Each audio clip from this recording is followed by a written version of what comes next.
Assalamualaikum warahmatullahi wabarakatuh. Perkenalkan, nama saya Gusta Nabila Laksmi Dewi Putri. Di sini dengan NPM 22177. Di sini saya akan menjelaskan tentang logical fallacies dalam penalaran hukum.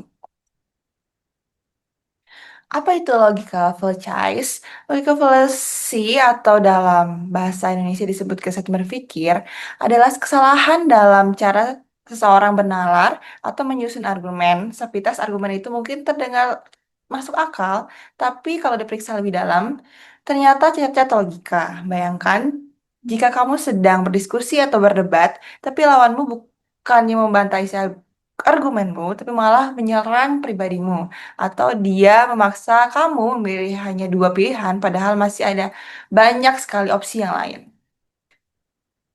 Di sini ada macam-macam logical fallacies dan contohnya yaitu yang pertama ada ad hominem atau menyerang pribadi dan bukan argumen. Daripada menjawab argumen yang diajukan, orang malah menyerang karakter atau latar belakang lawannya. Contohnya di sini, pendapat kamu soal hukum pidana nggak bisa dipercaya. Kamu aja bolos kuliah terus. Ini salah karena kebenaran argumen harus dilihat dari sisinya, bukan dari siapa yang berbicara. Yang kedua ada straw man, yaitu membuat versi lemah dari argumen lawan. Orang menyederhanakan atau memutarbalikkan argumen lawan supaya lebih mudah diserang. Contohnya, kalau kamu menolak hukum mati, berarti kamu lebih peduli pelaku daripada korban. Padahal, bisa saja orang menolak hukuman mati karena ingin mereformasi sistem hukum, bukan karena membela si pelaku. Lalu selanjutnya ada false dilemma atau pilihan palsu.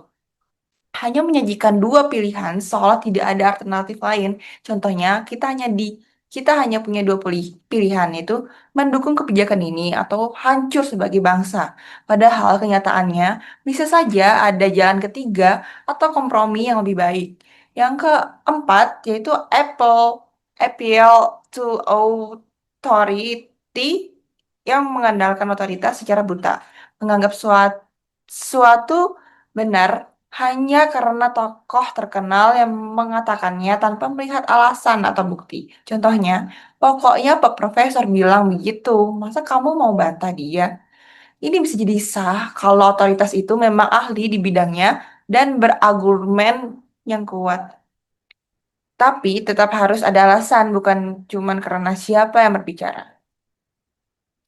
Selanjutnya ada appeal to emotion untuk bermain emosi, mengandalkan perasaan atau takut, sedih, marah untuk meyakinkan orang bukan fakta atau logika. Contohnya, kalau kamu tidak mendukung RUU ini, bayangkan saja penderitaan anak-anak korban.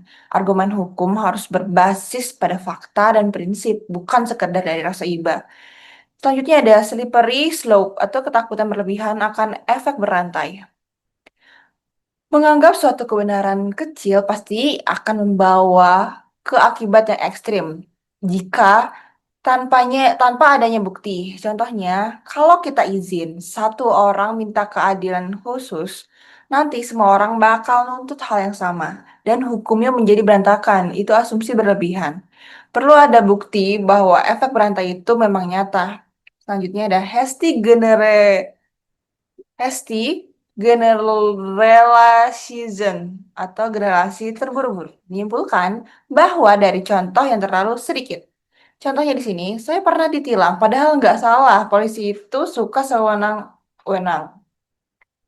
Dari contoh itu, satu dua pengalaman pribadi tidak cukup untuk menyimpulkan semua perilaku untuk seluruh institusi. Lalu ada circular reasoning atau argumen yang berputar. Kesimpulan dan alasan saling menguatkan, tapi tidak punya dasar dari luar. Contohnya, dia salah karena dia bersalah. Itu bukan penjelasan, tapi hanya pengulangan.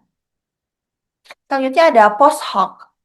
Berpikir karena suatu hal terjadi setelah yang lain, maka pasti yang pertama jadi penyebabnya. Contohnya, setelah undang-undang ini diberlakukan, angka kriminal naik. Berarti undang-undangnya penyebab dari kejahatan tersebut.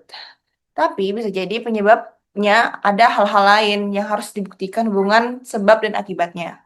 Dan yang terakhir ada red herring atau mengalihkan perhatian.